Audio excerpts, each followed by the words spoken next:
Baiklah, tentang recovery ini memang menjadi hal yang sangat dinantikan oleh teman-teman. Di Kebumen ada dua kelompok ketika bicara tentang M3 dan sebelumnya belum M3 ada dua kelompok. Kalau Ustadz yang tasehnya zaman dulu sebelum ada M3, kemudian mendengar recovery kembali dari M3 ke sana di Haji Dahlan Salim Zarkasih, saya kira tinggal membuka lembaran lama selesai. Tapi ustadz dan ustadzah yang dibina, dilatih dengan M3 sampai takseh juga M3. Kemudian mendengar kembali ke sanad bacaannya Ki Haji Dahlan Salim Zarkasih. Ini bingung, kembali kemana? Belum pernah mendengar. Tahunnya yang manga meringis mecucu yang sudah begitu sering kita dengarkan. Untuk itu malam hari ini kita ikuti bersama-sama 2,5 jam, nanti di akhir sesi saya beri kesempatan bertanya sepuas-puasnya dan saya tidak membatasi jumlah penanya. Biar malam hari ini maksimal. Begitu kami persilahkan waktu kepada narasumber. Monggo.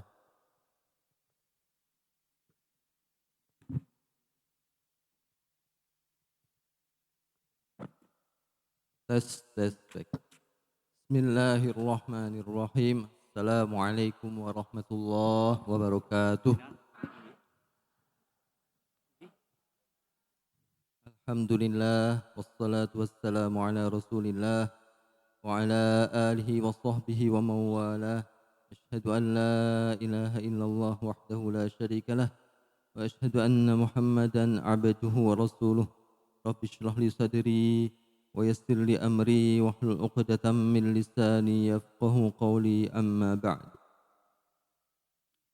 Wal akhdhu bit tajwidi hatmun lazimun man lam yusahhihil Qur'ana athimu li'annahu bihil ilahu anzala wa hakadha minhu ilaina wasala. Ya Allah, mudahkan urusan saya pada malam hari ini. Berat materinya ini. Lebih baik berdoa dulu ya, biar dimudahkan urusannya ya.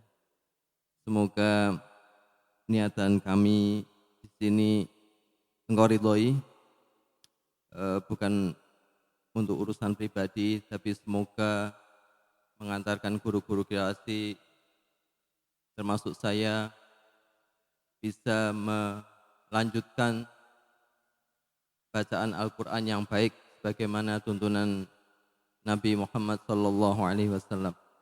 Amin, amin. Mari kita luruskan niat, jauhkan kami dari celaan, jauhkan kami dari hujatan, hinaan. Biasanya suka kalau ngomong M3 itu suka menghujat gitu, suka menghina. Ya enggak lah, mudah-mudahan kita dijauhkan dari itu ya.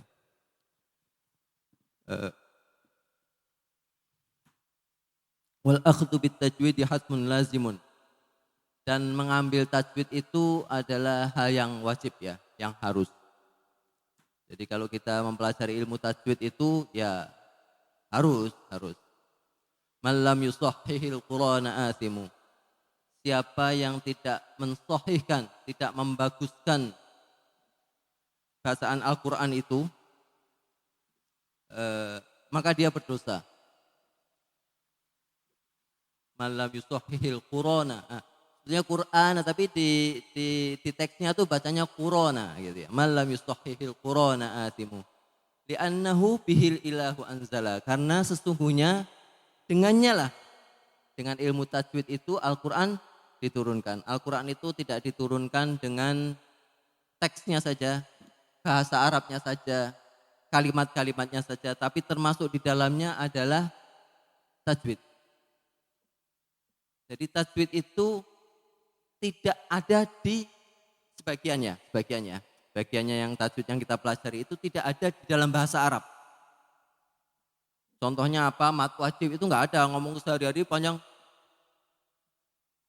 Manja bahasa Arab panjang itu enggak ada gitu ya. Adanya mat wajib itu ada di tajwid ya, di Al-Qur'an.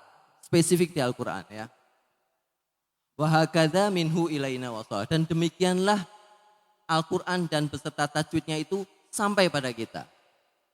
Itu bait mengikuti kitabnya Jazari ya, mantumahnya Jazari di bait di bab tajwid ya.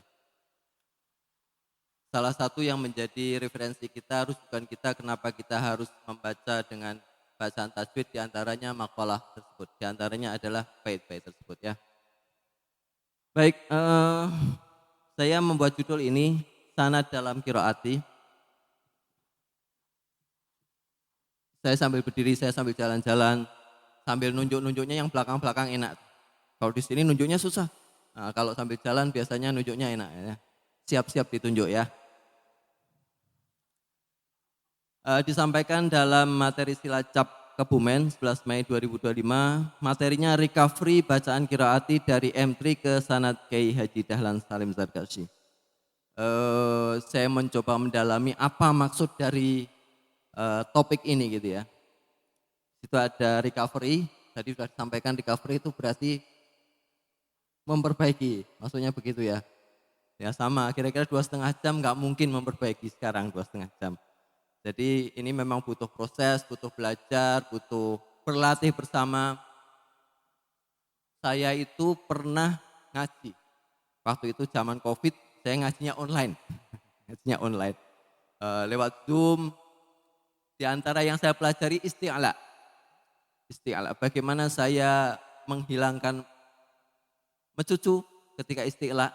Itu saya prakteknya, berlatihnya itu ketika jemput Albi, anak saya sekolah itu, selalu antar jemput tiap pagi itu, kan saya nggak perlu membaca mushaf, saya nggak perlu membawa buku qiraati, sambil motoran saya bisa.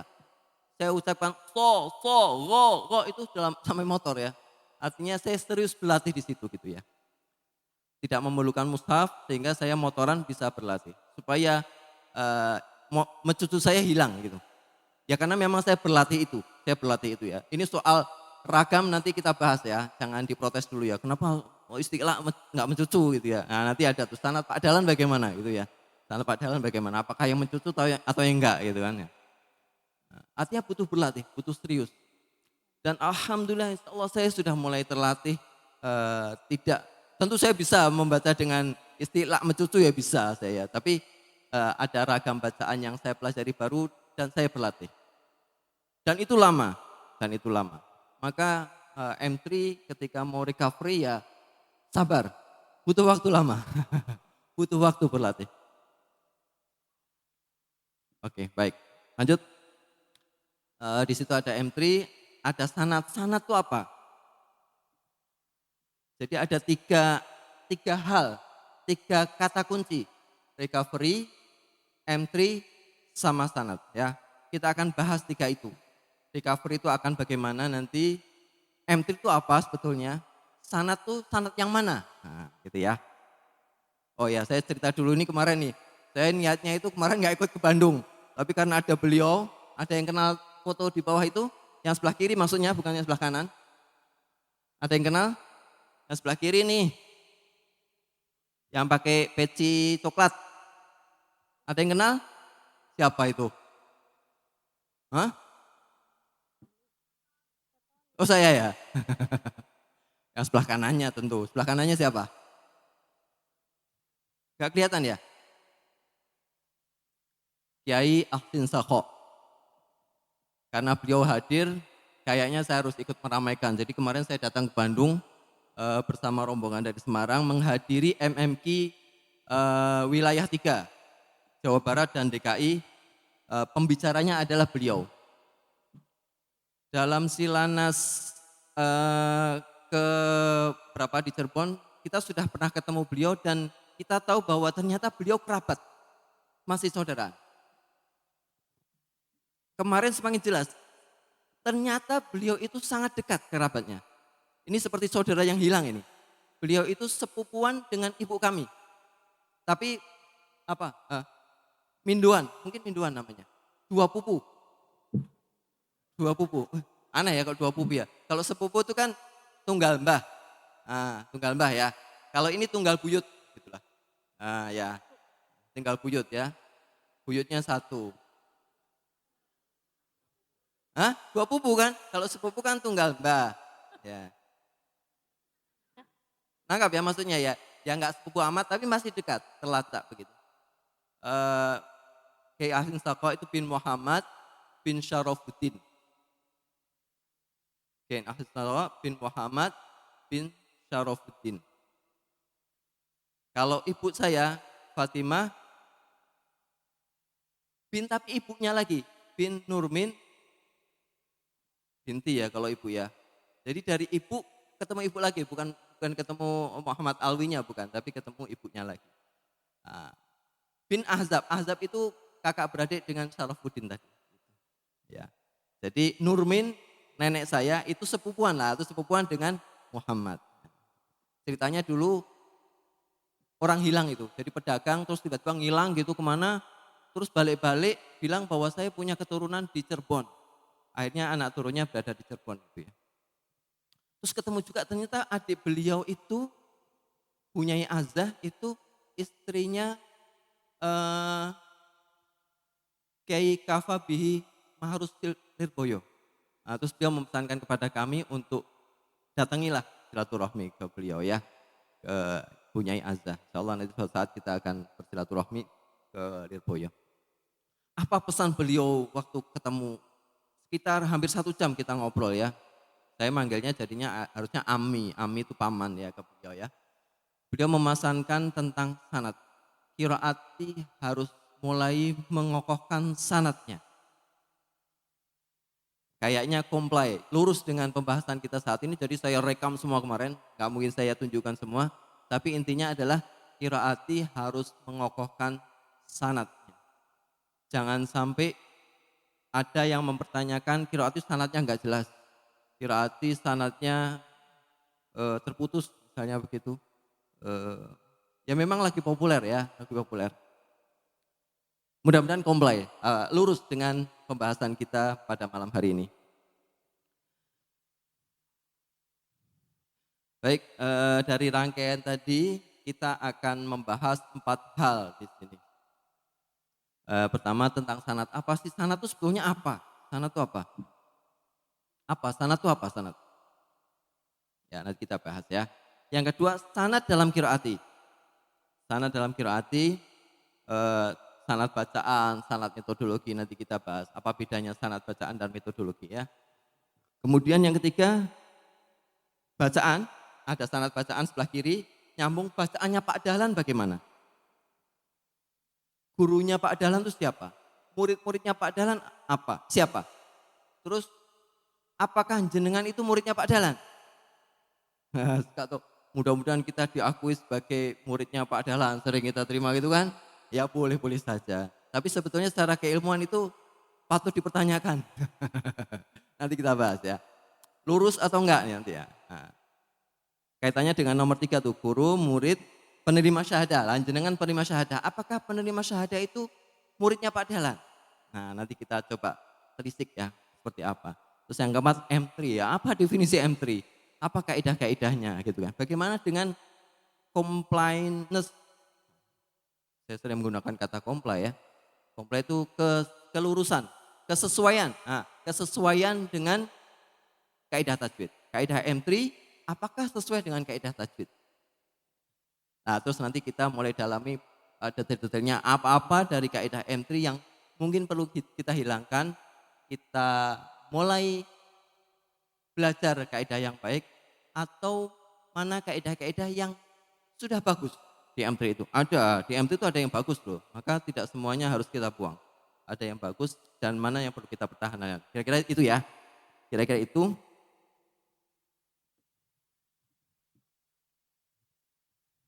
Gak apa-apa ya, saya sambil jalan-jalan biar gak grogi. Pertama tentang sanad. Apa Bu, sanad apa sanad? Sanad apa sanad? Sanad ialah ada door prize nggak nih? Ada hadiah nggak yang jawabnya?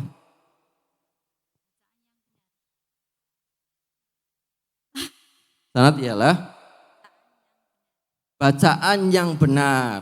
Sanad ialah bacaan yang benar. Tepuk tangan untuk Ibu. Berarti yang nggak tepuk tangan tuh nggak sepakat, gitu kah? Udahlah, nggak sepakat nggak apa-apa. Tapi beliau dari sekian banyak bersedia menjawab. Itu keren, itu harus dihargai. Tepuk tangan, keras. Masih ragu-ragu ya, kenapa ya? Oh, wah, bagus, bagus, ini bagus. Apa sanad apa? Sandaran, bantal. Oh, patokan, acuan. Oh, iya, oke. Oke, acuan. Contoh saja, kita mempelajari definisi dari contoh. Contohnya sanad apa?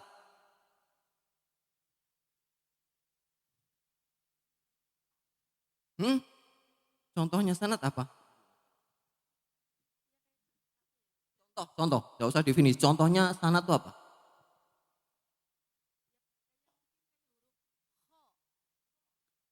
Oh, kho ialah sanad. Contoh sanad adalah kho. Gitu kan? Contoh sanad adalah kho. Apa Bu? Contohnya Ustadz, sanadnya dari Bapak Dahlan Salim Sarkasi ke putranya itu Ustadz, itu sanad. Ya, bagus-bagus. Contohnya adalah saya sanadnya ke Pak Dahlan, ke ayah saya. Betul, saya ngajinya dengan Pak Dahlan. Contohnya itu sanad ya. Sanad itu apa? Mata rantai transmisi, urutan-urutan kita belajar sesuatu, apa? Gurunya siapa? Ya betul. Silsilah, ada silsilah keguruan, silsilah keilmuan.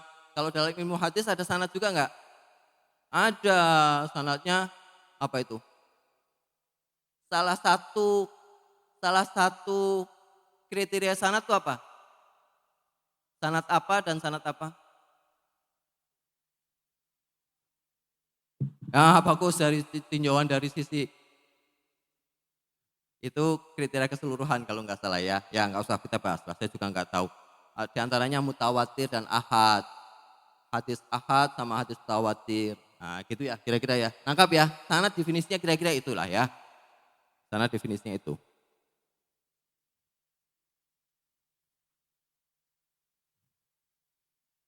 Tentang sanad. Ada yang bisa baca itu? Laulal isnad laqala man syaa ma syaa. Kalau tidak ada sanad, maka akan terjadi orang semau gue berkata semau gue. Akan terjadi apa bahasanya? Pokoknya orang mau ngomong seenaknya lah gitu. Menurut saya, gitu kan, menurut saya kho itu harus ngorok. Misalnya, menurut saya. Belajarnya dari mana? Enggak, saya belajar dari buku sendiri. Nah itu tanpa sanad itu. Pokoknya definisi menurut pemahaman saya sendiri. Itu laulal isnad. Tanpa sanad maka sembarang orang akan berkata semau gue. Itu perkataan dari Abdullah ibn Barak ya. Jadi sanad itu perlu supaya orang enggak berkata saya kemarin bermimpi ketemu Rasulullah mengajarkan roh itu tidak boleh ada takrirnya misalnya, gitu ya. Atau bahkan begini, contoh dari Gus Bah yang saya cukup menggambarkan situasinya. Ada orang ketemu Nabi dalam mimpinya, dalam wujud aslinya. Seorang ketemu Nabi dalam mimpi, bukan yaqadhah, bukan dalam keadaan sadar, dalam keadaan mimpi, tapi dalam wujud aslinya. Maka hadis tentang mimpi kepada Nabi dalam wujud asli itu harus diyakini bahwa itu benar Nabi. Itu benar Nabi. Yang mau saya ceritakan ini permisalan ya, tidak terjadi ya. Kemudian Nabi memberitahukan bahwa besok 1 Ramadan. Padahal tanggal hari itu adalah 14 Sya'ban. Mimpi itu benar nggak? Benar, Nabi. Ini permisalan ya. Tapi itu mimpi derajatnya ahad. Hanya dia yang menerima riwayat dari Nabi. Katakanlah benar, katakanlah orang itu soleh, baik. Tapi derajatnya ahad. Sementara bahwa 1 Ramadan itu tidak boleh jatuh setelah 14 Sya'ban, Itu semua orang bilang nggak mungkin gitu. Orang bodoh pun bilang nggak mungkin gitu. Nggak mungkin kan satu Ramadan setelah membaca. Itu derajatnya mutawatir. Maka harus adil. Harus adil. Nah itu diantara sanad, mutawatir, dan ahad. Gitu ya. Itu contoh dari Gus Baha loh ya. Tapi dengan bahasa saya ya. Dengan bahasa saya bahwa ahad kalau bertentangan dengan yang mutawatir harus dipilih yang mutawatir. Gak bisa dikompromikan, gak mungkin dikompromikan kan. Oh iya besok puasa setengah hari terus buka, kan gak boleh begitu. Kompromi gak ada begitu kan, gak mungkin kan. Maka yang seperti itu harus dipilih yang mutawatir. Nah sanad ya, tentang sanad kira-kira seperti itu. Ada pertanyaan? Capek loh ngomong. Apa? Ada pertanyaan? Belum ya. Belum in ya.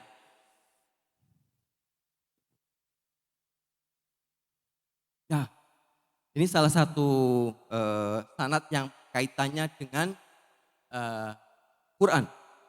Dengan Quran. Kita mengenal ada qiraat sab'ah. Qiraah yang 7 ya. Siapa yang mengangkat itu atau yang menjelaskan tentang qiraah sab'ah itu, menjelaskan maksudnya dalam suatu buku, dalam suatu karya ilmiah itu namanya Asy-Syatibi ya, Syatibi. Hirzul amani wa wajhat tahani. Syatibi, tiap qiraat 2 riwayat. Qiraat kita namanya siapa? Qiraat apa? Qiraat kita qiraat apa? Hah? Ada suara tadi dari sini? Qiraat apa? Qiraat Quran kita qiraat apa? Ada 7 kan? Di situ bilangnya ada 7. Salah satunya adalah qiraat yang kita pakai dalam keseharian kita. Namanya qiraat apa? Hafs? Bukan. Qiraat. Riwayat Hafs. Qiraatnya qiraat Asim. Qiraatnya namanya qiraat Asim ya. Qiraat Asim, perawinya ada 2. Ternyata Hafs itu salah satu periwayat bacaan Asim. Yang kita pakai itu Hafs, riwayat Hafs. Tapi ternyata dia punya saudara, bukan saudara nasab ya. Saudara periwayatan. Namanya siapa? Syu'bah. Kita tidak membaca dengan riwayat Syu'bah. Contohnya riwayat Syu'bah itu apa? Imalahnya banyak. Kalau nggak salah ya, saya lupa. Kalau nggak salah itu alif, lam, re gitulah kira-kira ya. Tapi saya nggak belajar ya. Tapi banyak itu. Ketika dhofan ya beda. Ketika apa lagi? Nanti ada contohnya. Saya nggak mempelajari itu ya.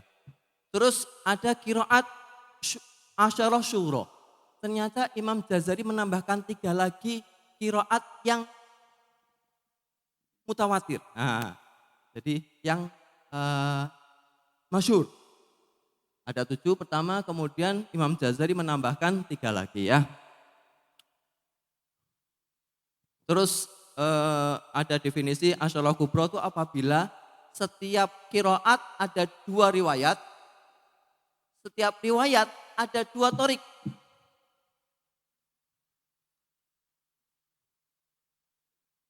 Tiap torik ada 1 torik lagi. Totalnya itu ternyata ada 80 torik. Jadi qiraatnya Asim, kemudian riwayatnya Hafs maupun Syu'bah, bawahnya toriknya tuh banyak. Macam-macam qiraatnya. Torik ya.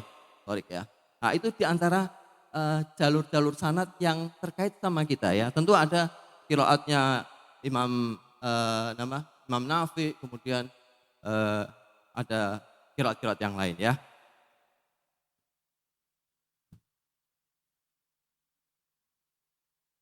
Nah ini dia, qiraat Asim, sedikit ada Hafs, ini milik kita ini. Sebelah sini ada Syu'bah, ini tetangga kita ya.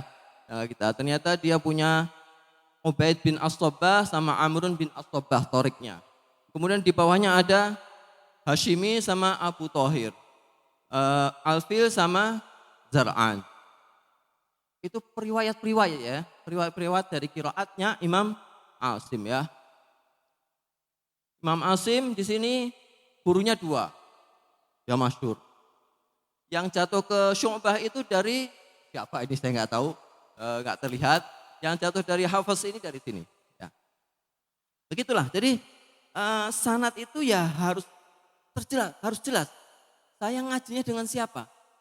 Murid-murid saya siapa? Terus nanti kita harus ngambil dari murid yang mana? Gitu, ya. Contoh saja tadi seperti tadi kita nggak boleh membaca misalnya di antara toriknya Imam Hafiz yang saya tahu itu ada namanya Qasrul Munfasil. Yaitu yang jaiz munfasilnya itu satu alif. Yang biasa dibaca oleh Imam Masjidil Haram. Itu Qasrul Munfasil. Tapi konsekuensinya kalau kita berniat membaca dengan Qasrul Munfasil, itu kita tidak boleh membaca ain, sin, qaf, ainnya itu 6 harokat. Enggak boleh. Ainnya itu juga harus 4 harokat. Jadi lebih pendek ainnya.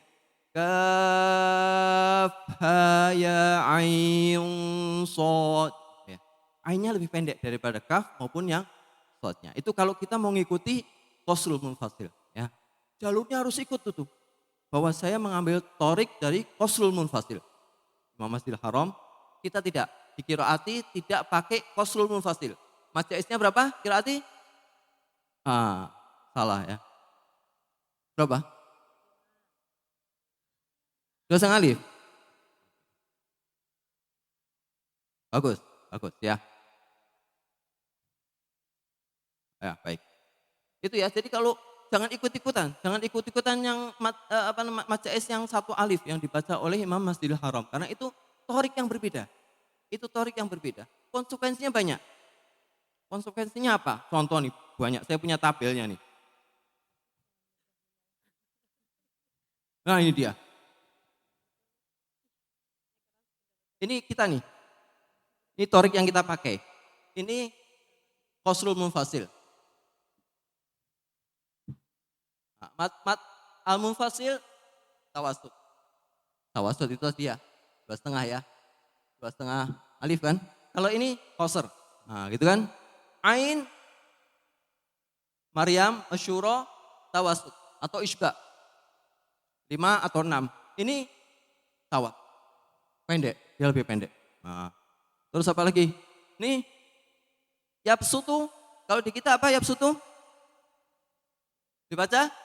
Kalau Qasrul Munfasil itu bisod. Yabsutu. Oh gitu.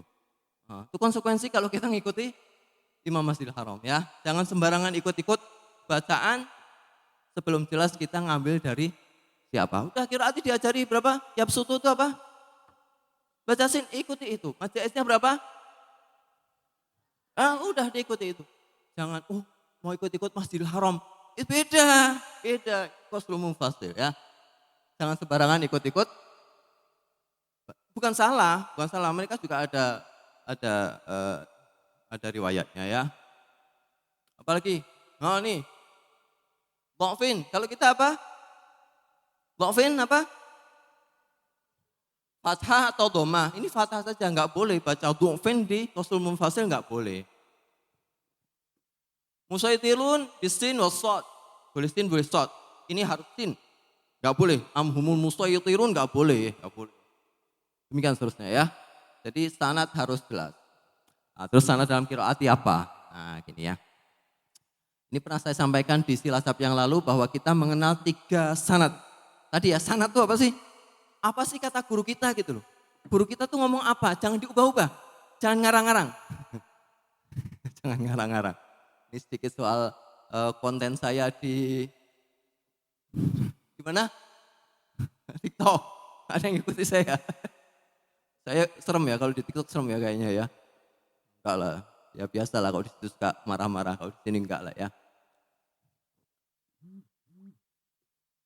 Kita sering mengingatkan konsekuensi dari bacaan yang aneh-aneh itu. Nanti yang kita bahas entry itu. Oke, gini. Saya mau menyitir quote-nya Kiai Hasan Saqo. Pokoknya kalau bacaan itu tidak aneh. Bacaan itu sama dengan yang lain. Pasti dia bawa sanad. Dia pasti punya sanad. Meskipun tidak ada saya memberi ijazah Anda, oh bapak tanda tangan, meskipun tidak ada itu. Contohnya siapa? Pak Dahlan. Pak Dahlan itu nggak punya dokumen yang ditandatangani oleh guru-gurunya Pak Dahlan. Saya mengijazahkan qiraat ini kepada Pak Dahlan, ditandatangan nggak ada.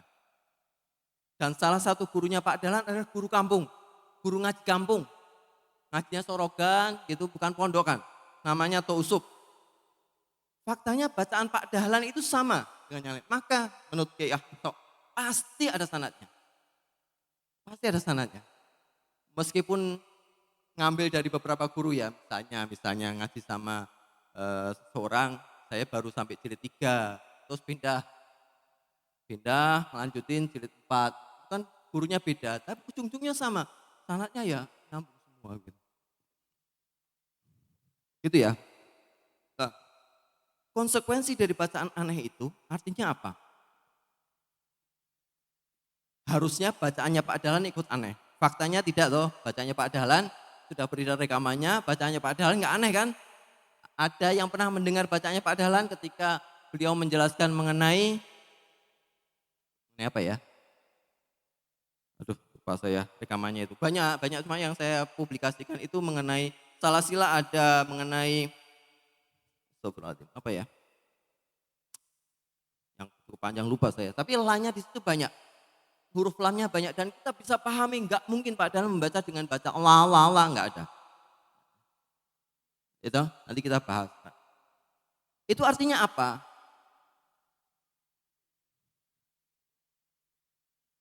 Artinya Pak Dahlan tidak mengajarkan bacaan begitu.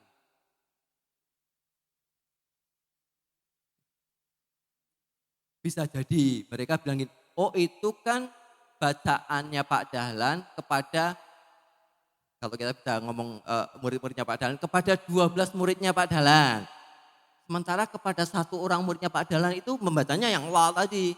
Boleh kan seperti tadi Imam Asim, dia meriwayatkan 2, berbeda itu. Antara Syu'bah dan Hafiz itu berbeda. Memang diajarkan kepada Syu'bah cara begini, diajarkan kepada Hafiz dengan cara baca begitu. Boleh kan Pak Dahlan juga begitu tuh. Pak Dahlan itu ke-12 anaknya mengajarinya biasa. Kepada satu anaknya mengajarinya dengan yang la tadi. Apa bedanya situasi itu dengan situasinya Imam Asim? Bedanya begini. Ketika Imam Asim mengajarkan kepada Syu'bah, yang diajari itu bukan hanya Syu'bah. Muridnya yang membacanya dengan cara Syu'bah itu banyak. Artinya yang meriwayatkan cara baca Syu'bah itu banyak. Cuma yang masyhur, yang punya murid banyak, yang meriwayatkan, yang punya dokumentasi ilmiah itu Syu'bah. Tapi jangan dibilang yang mengajarkan, yang diajari cara baca begitu hanya Syu'bah. Bukan. Itu namanya jatuhnya ahad. Kalau ada ahad bertentangan dengan mutawatir, harus diambil mutawatir. Nah, jadi konsekuensi tadi, kalau benar Pak Dahlan tuh secara sembunyi-sembunyi mengajarkan pada satu orang, itu namanya Pak Dahlan mengkitman. Namanya menyembunyikan ilmu.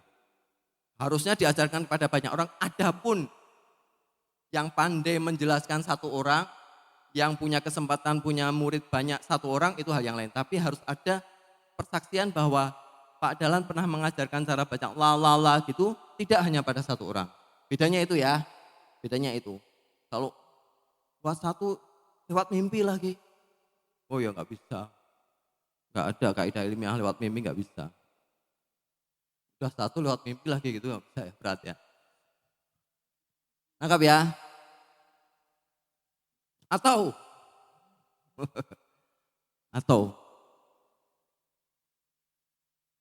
benar Pak Dahlan tidak pernah mengajarkan itu sama sekali. Tidak pernah menerima itu sama sekali. Tapi Pak Dahlan ngarang-ngarang. Nah itu konsekuensi yang kedua ya. Artinya apa? Guru-gurunya Pak Dahlan itu bisa dicek siapa. Nanti kita bahas dan bagaimana guru-gurunya Pak Dahlan itu membaca. Fakta yang kita temukan bahwa guru-gurunya Pak Dahlan nggak ada yang membaca dengan cara begitu. Tentu pelacakan ya. Saya bukan hadiri langsung Kiai Asror jenengan macamnya pripun gitu. Enggak gitu. Tentu dari murid-muridnya bisa dilacak, murid-muridnya Kiai Asror bacanya bagaimana. Dan faktanya nggak ada muridnya Kiai Asrar yang membaca dengan cara begitu. Artinya apa? Pak Dahlan ngarang-ngarang. Itu tuduhan keji itu. Ya, tuduhan keji menurut saya ya. Iya, faktanya nggak ada begitu ya. Baik, sekarang sanad dalam qiraati ya. Bacaannya Pak Dahlan bagaimana? Kalau bacaan itu harus diyakini, harus kita pilih bacaan yang nyambung sampai kepada Rasulullah. Bacaan itu bukan milik qiraati. Bacaan itu miliknya agama ini, miliknya Nabi. Ya, artinya harus nyambung sampai Rasulullah. Kalau ada bacaan yang nggak nyambung sampai Rasulullah, tidak boleh diikuti. Oke, itu yang sebelah kiri ya. Kelihatan ya? Nggak usah, saya bacakan aja. Intinya adalah sanad bacaan harus nyambung sampai Rasulullah Shallallahu Alaihi Wasallam. Kemudian sanad metodologi. Sanad bacaan itu gimana sih? Ya contohnya tadi, Pak Dahlan itu membaca sod dengan mencucu so gitu. So. Pak Dahlan itu membaca ikhfa dengan ilsok. Atau ilsok. Bingung. Baca ikhfa dengan anta, bukan anta. Bedanya apa? Apa bedanya yang pertama sama yang kedua? Nah, begitu. Itu bacaan ya. Kemudian kalau metodologi itu harus nyambung sampai siapa? Harus sampai Pak Dahlan. Gak mungkin metodologi qiraati ada di zaman Nabi, gak ada. Jadi kalau ada orang-orang bilang sanadnya qiraati gak nyambung sampai Nabi, benar. Top, Anda memahami qiraati dengan benar. Ya gak mungkin nyambung, zaman Nabi gak ada qiraati, gimana mau nyambung gitu. Qiraati itu bid'ah dhalalah. Qiraati itu bid'ah hasanah ya. Bid'ah hasanah. Siapa yang kemarin menjelaskan tentang oh ya ilmu tajwid, ikhfa, itu kan gak ada zaman Nabi. Qala Rasulullah sallallahu alaihi wasallam al-idghamu huwa khulital harfaini mutamathilaini awil mutaqaribaini awil mutamasyilain. Ada hadis begitu. Nabi menjelaskan tentang idgham. Gak ada. Definisi-definisi itu adalah bid'ah yang dibuat oleh imam-imam qiraat kita ya. Demikian juga qiraat itu pendekatan-pendekatan metode torik bagaimana mengajarkan cara baca. Cara bacanya adalah ngikut Nabi, tapi cara mengajarkannya ikut qiraati ya. Ya kalau ada metode yang lain ya ikut metode yang lain ya. Tapi intinya adalah standar metodologi ya harus sampai tersambung sampai pada Pak Dahlan. Kemudian tata kelolaan ya perlu sanad juga ya. Mana ID card? ID card? Ya nggak punya pakai ID card. Tadi saya lihat ini nih. Ada absen di sini. Tadi absen pakai gini. Nah ini sanad tata kelola ya. Absennya pakai OTP ya gitu ya. Kalau mau qiraati sekarang absennya salah satu yang pakai OTP. Jangan absen pakai tanda tangan. Nah, itu namanya tidak ngikut sanadnya DKP. Silahkan keluar dari qiraati. Nanti kalau DKP digantikan mungkin dengan iris. Kayak di kereta itu kan. Saya kalau di kereta udah nggak nyerahin KTP tuh. Ini aja, Jauh Hari Tantowi. Nama saya dikenal di kereta ya. Wajah saya. Serius ya kalau saya naik kereta udah nggak pakai KTP, ngeluarin KTP. Lebih cepat ini. Pakai face ya, pakai face. Saya ingin mengembangkan itu tapi kok ribet ya. Nanti kalau di KP-nya ganti saya kembangkan. Nah itu sanad tata kelola ya, ngikuti sanad cara absen. MMQ nanti hukumannya kalau nggak datang bagaimana? Itu berubah-berubah sesuai dengan kondisi zaman, kebutuhan, situasi, kondisi ya. Jangan tanya absen pada zaman Nabi bagaimana, absen zaman Nabi nggak ada. Nggak ada kejauhan. Pak Dahlan aja nggak ada absen waktu itu. Lanjut ya. Kita masuk yang ketiga. Bacaan Pak Dahlan. Nah, bacaan Pak Dahlan bagaimana sih? Lanjut. Bacaan Pak Dahlan ya pasti ikut guru-gurunya. Lanjut. Next. Itu dia bacaan Pak Dahlan. Gurunya Pak Dahlan kayak Abdullah Umar. Kayak Abdullah Umar ya. Kiai Abdullah Umar itu mendapatkan sanad dari Kiai Arwani. Kiai Arwani mendapatkan sanad dari Mbah Munawir Krapia. Sebelah kanannya Turmudi Taslim saya belum tahu, saya lupa, pernah kasih tahu lupa. Sanadnya beliau sampai kemana. Oh kemarin Bang Osman ngasih tahu beliau datangnya dari BUK, Demak. BUK dari Demak, terus ke atasnya saya nggak tahu. Tapi kan itu masyhur ya, masyhur. Bacaannya BUK dikenal. BUK Demak ya. Kemudian sebelah kanannya Kiai Asror. Kiai Asror itu dapat sanadnya dari Kiai Badawi. Kiai Badawi itu langsung ke Mekah. Tidak lewat Mbah Munawir, tidak lewat Krapia. Langsung Mekah.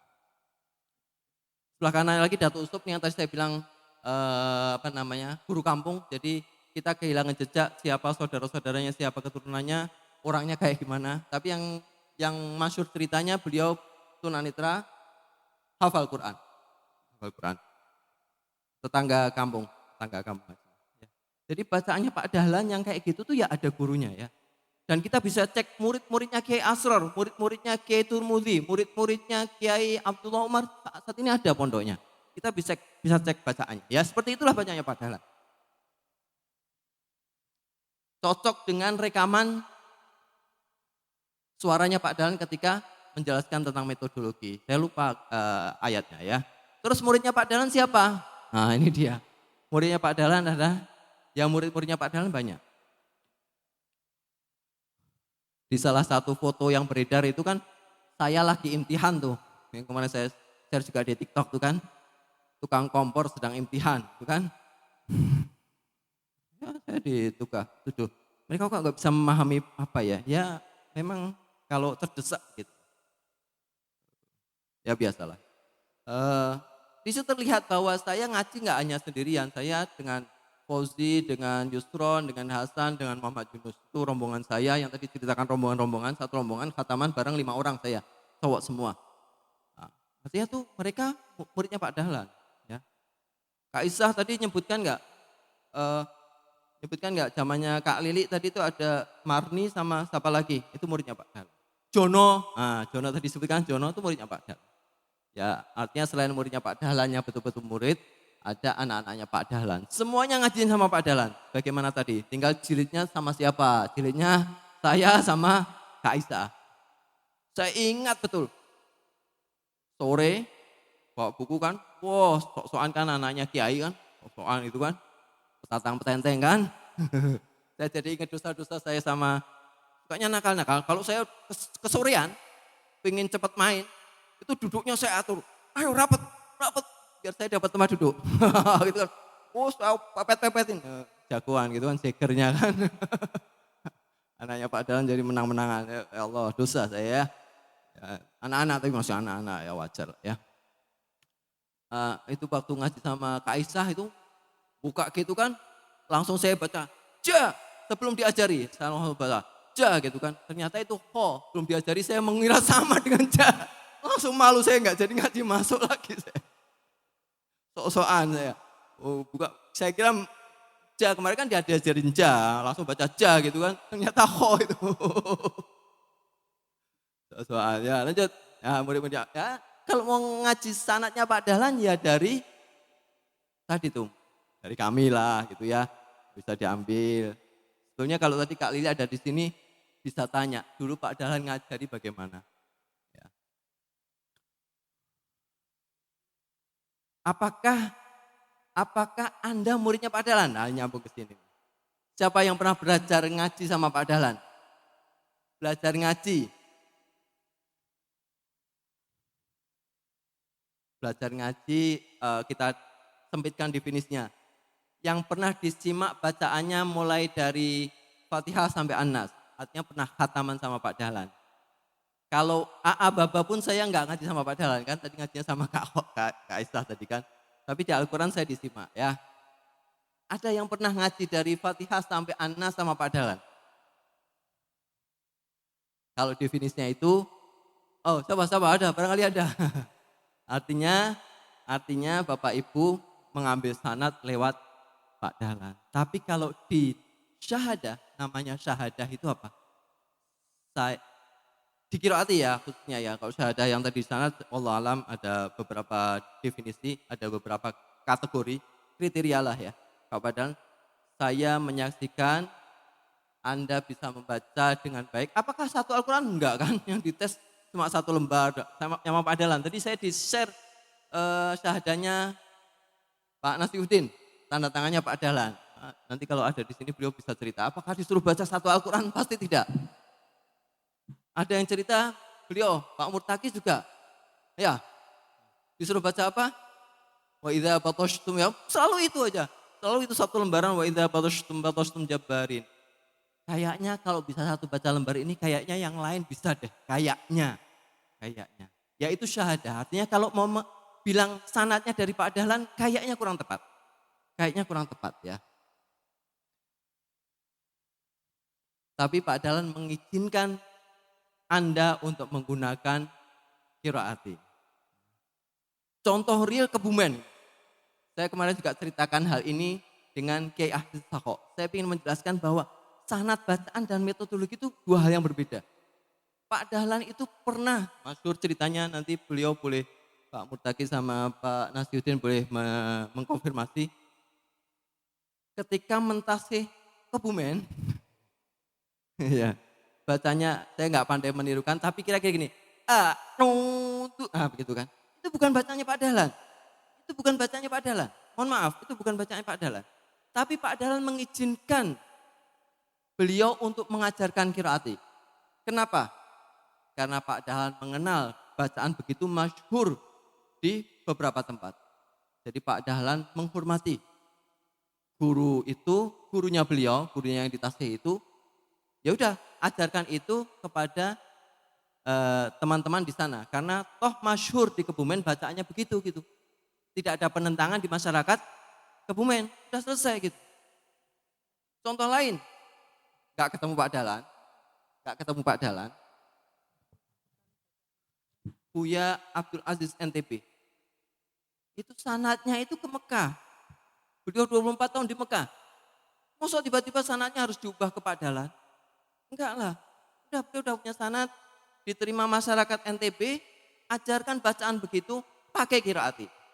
Caranya pakai qiraat. Tapi bacaannya adalah bacaan amanah pentasihnya. Ya, tapi kalau nanti amanah pentasihnya sudah ditunjuk, ya ikuti. Sudah ikuti, jangan ada aneh-aneh lagi gitu kan ya. Pak Dahlan mengizinkan cara baca begitu untuk daerah itu pakai. Tapi tentu Pak Dahlan tidak mengizinkan cara baca yang aneh-aneh. Ya contoh cara baca aneh yang salah lah. Beliau juga cerita ada, mohon maaf Kiai ya, pada waktu itu datang, tidak lulus sama Pak Dahlan. Maksa-maksa minta diluluskan. Kata beliau, oh boleh lulus, tapi nginep 3 hari ya, supaya diajari maksudnya. Enggak, saya mau ngulang saja. Enggak mau nginep, tapi mau mencoba lagi. Tapi Pak Dahlan enggak suka seperti itu, membujuk-bujuk apa istilahnya, memaksa-maksa gitu. Pak Dahlan paling enggak suka tuh. Gitu. Akhirnya ya enggak diluluskan. Gitu.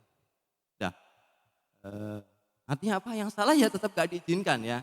Dan itu banyak, datang satu bis yang bisa ngaji cuma satu, itu banyak. Artinya yang kayak gitu ya enggak diluluskan. Tapi kalau yang benar, tajwidnya benar, hanya soal Pak Hasin Sakho pun mencontohkan cara baca yang tadi itu ya.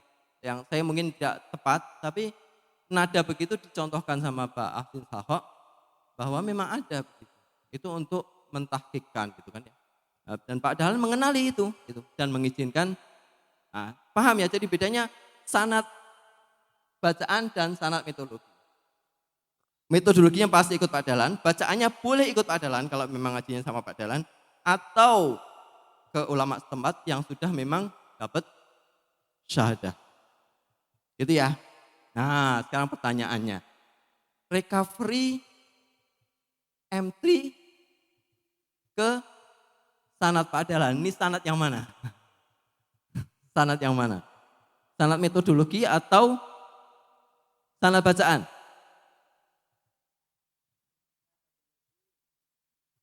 Besok ada materi apa besok?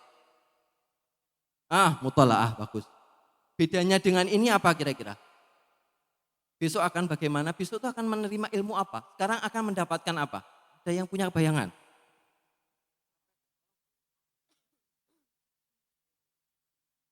Mutola'ah ialah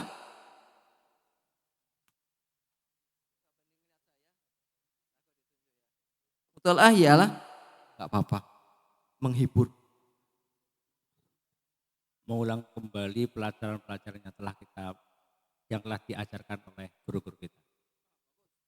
Tepuk tangan, tepuk tangan, tepuk tangan. Mengulang kembali pelajaran-pelajaran yang sudah diajarkan guru kita. Ada yang bisa menjawab dengan berbeda? Wah, ini yang sana selamat ini. Saya nggak bisa lewat sana nih. Selamat ini. Oh, lewat sana bisa. Oh, ada jalan. Oh, nggak jadi selamat deh. Jam 8. Saya nggak akan menyelesaikan recovery M3, nggak mungkin selesai. Itu nanti tugasnya beliau-beliau di sini ya. Tapi nanti saya kasih clue-cluenya lah gitu ya. Apa? Mutola'ah apa? Nah, mutola'ah.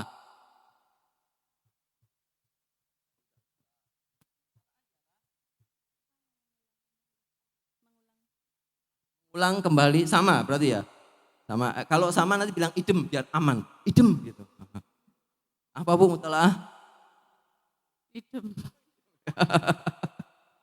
Enak kan saya ngasih tahu kan, clue-nya gampang. Ada, Ustadz. Mutola'ah ialah itu juga. Ya baik. Jadi begini, kita sepakat dulu bahwa yang kita sebut sanad di sini bukan sanad metodologi ya, bukan sanad metodologi. Metodologi itu apa sih? Metodologi itu bagaimana cara mengajar, cara pegang kartu, cara menjelaskan ikhfa, cara mengajarkan mat tobi'i, dakhilun. Nah, gitu kan? Itu cara. Metodologi ialah 15 menit peraga, 30 menit individu, 15 menit lagi peraga kedua. Metodologi ialah 15 menit pertama baris. Metodologi ialah itu cara-cara mengajar, ya. Bukan itu, kita sedang tidak bahas itu. Kita fokus pada yang kiri. Tadi kan ada bacaan, metodologi sama tata kelola. Kita fokus yang kiri ya, bacaan. Nah, ternyata bacaan itu ada 2. Kita mengenalkan di qiraat itu ada 2 bacaan. Saya dulu pernah sebelum masuk Telkom, tadi kan saya CV-nya di Telkom ya, saya cukup lama di Telkom, berapa? 18 tahun saya di Telkom. Sebelum masuk Telkom itu saya harus masuk ke Bintal, bimbingan mental, Barak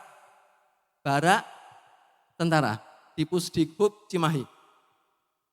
Benar, suruh glesotan tembakin gitu. Benar loh, saya glosot pakai pakaian semi tentara lah ya. Glosotan bawah, hujan-hujan tembakin, gitu kan. Asik. Habis itu suruh bawa talinya tebel, tali tambang gitu kan. Pura-puranya senjata kali ya, pura-puranya. Tapi kan kita nggak boleh bawa senjata kan. Bawa itu berat, jalan, suruh ngelewati kali yang segini nih. Paginya memang serem, ternyata banyak eoknya.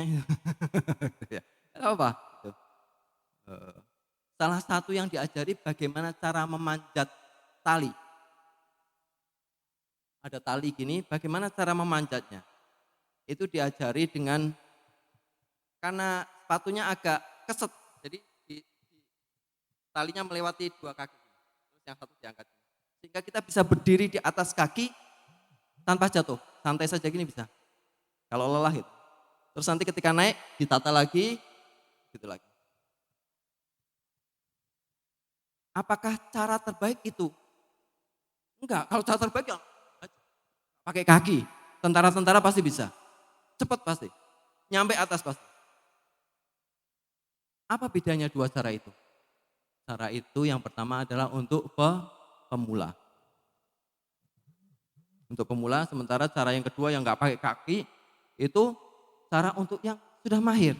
Maka di qiraat juga mengenal 2 bacaan. Bacaan yang mahir sama bacaan yang mutola'ah. Nah, mutola'ah itu bacaan yang dipakai ketika mengajar. Contohnya apa? Dakhilun, dakhilun. Qiraati bacaannya sama tobi'inya panjang banget, salah. Ya memang salah. Tapi itu bacaan mutola'ah. Bagaimana cara mengantarkan anak supaya memahami matobi'i dengan baik. Anta indaka, apa yang salah? Dengungnya kelamaan. Dulu ada yang protes, ulama, kiai, qiraati kok bacanya begitu? Sudahlah. Ya karena dia tidak datang langsung, jawabannya Pak Dahlan waktu itu, orang itu tidak berpengalaman ngajar anak-anak. Ya. Jadi kita mengenal bacaan mutola'ah besok. Ya, besok mutola'ah seharian itu bagaimana cara baca mangap, mengis, mencucu yang baik. Nah itu nanti besok. Bagaimana cara tadi mengajarkan mat, bacanya baca dari 1 sampai jilid 6 dengan cara baca mutola'ah. Kalau saya ngajari itu nanti bentrok sama Pak Tain besok ya. Jadi saya mengambil posisi ini bacaan yang keseharian kita. Ya kita ngaji, harusnya bacaannya jangan pakai M3 gitu lah. Ya harusnya bukan pakai M3 tapi bacaan yang masyhur, yang mahir, yang enak didengar, yang fasih, sesuai dengan kaidah-kaidah ilmu tajwid. Ya baik, M3 sekarang kita masuk.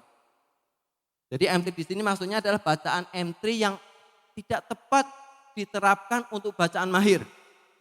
Kemarin saya ramai di TikTok juga, ketika sholat subuh imamnya apa yang salah? Ada yang sempat perhatikan? Mohon maaf yang di IWI ya.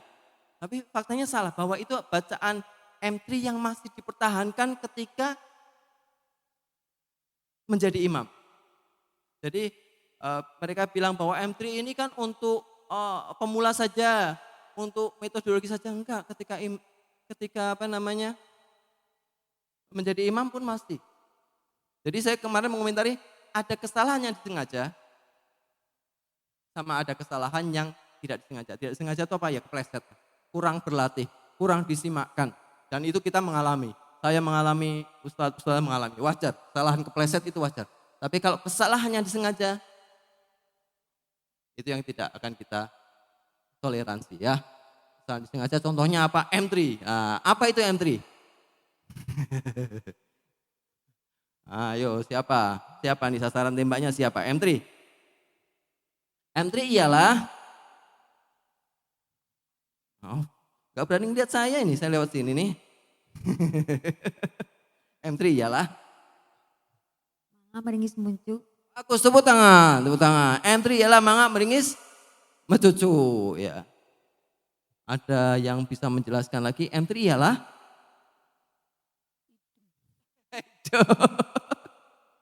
Ya, ada yang punya pandangan lain, yang pasti jawabannya lain, bukan itu. Yang akan kita jelaskan M3 itu bukan itu. Ayo, siapa yang punya pandangan lain? Contoh bacaan M3. Gampang.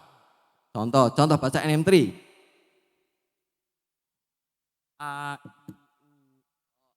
I. Waduh di belakang lagi susah ya. Susah menjawab. A, I, U. Salah atau betul? Bacaan beliau salah atau betul? Yang tadi itu M3 itu, ada mangap, ada meringis, ada mencucunya. Salah atau betul? Enggak tahu ya. Oh ya. Karena enggak melihat mulutnya tadi ya. Jadi M3 ialah mangap, meringis. Itu definisi istilah ya. Apa istilahnya? Lughawi. Menurut bahasa. Menurut singkatan.